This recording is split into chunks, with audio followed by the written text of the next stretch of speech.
A 4-year-old boy from Houston, Texas, has died of dry drowning almost a week after he last went swimming. Francisco Delgado Jr. told ABC 13 his family went swimming at the Texas City dike with his son Frankie, 4, on Memorial Day weekend. About a week later, Frankie complained of shoulder pain and woke up a few hours later. Out of nowhere, he just woke up. He said, Delgado told the news outlet. He took his last breath and I didn't know what to do no more. Frankie's mother, Tara, said paramedics and doctors tried to save her son. I walked in. I could see him lying there, she recalled. They were still working on him. I'm screaming, let me just touch my baby. Maybe he needs his mama's touch. Tara said a paramedic explained what had happened to her son, according to WSB-TV. When she came in, she told us it's what's called dry drowning, she continued. His lungs were full of fluid. There was nothing else they could do for him.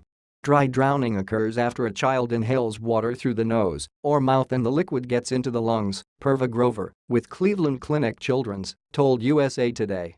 The lungs can then become irritated from the water and fill with fluid resulting in respiratory problems, brain damage or even death, according to the publication. Symptoms or fatal results of dry drowning could occur hours or even days after a child inhales the water. Dry drowning, also known as secondary drowning, is rare. I've only seen one of these cases every couple of years, Dr. Mark Morocco, with the Ronald Reagan UCLA Medical Center, told NBC. However, other dry drowning incidents have made headlines in recent years.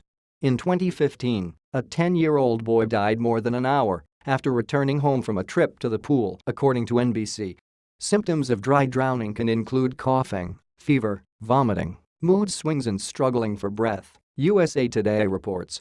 Symptoms could appear 24 to 48 hours after inhaling water, according to the publication.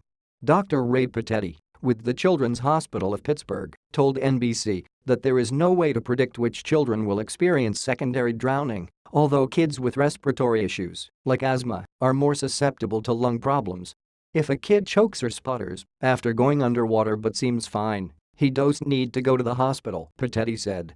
But if several hours later he starts breathing faster and is finding it harder to breathe and starts coughing a lot, then you want to bring him in. The Delgado family created a GoFundMe page to help them raise money for funeral expenses. Frankie's funeral will be held Saturday at Compiègne Funeral Home, ABC 13 reports.